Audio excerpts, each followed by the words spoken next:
Mayong hapon sa tanan no. Adlaw karon nga Huwebes.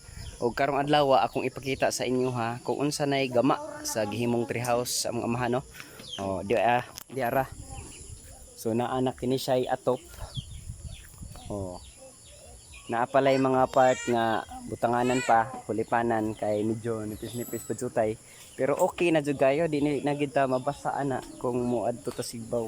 So karon atong suwayan kay kini wa pa ni siya mahuman og kuan na pa ni siya mga rihas-rihas butangan ni tapos palibutan pa ni og bangko og butangan pa pud ni og hagdanan padung adto sa ubos no.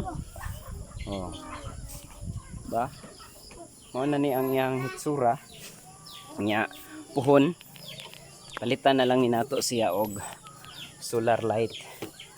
So ang katong mag wifi diri mga customer nato nga mag wifi so pwede ra gyud kay silang mag standby diri no.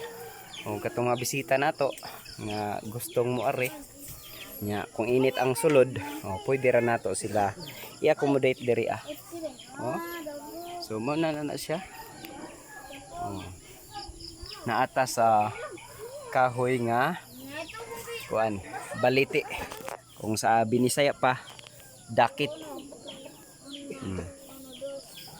Kining to nga ang sentro ato ning butangan diri og kuan kanang solar light aron wala tay gastos kuryente og dili na hasol pag on og off automatic na siyang musiga.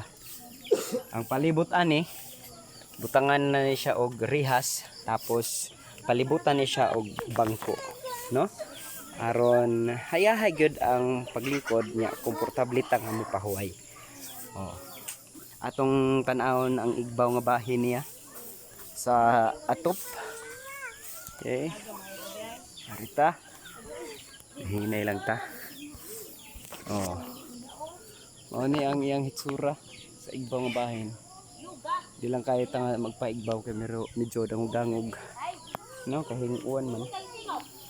Og dinhi na lang kutob. Daghan kayong salamat guys.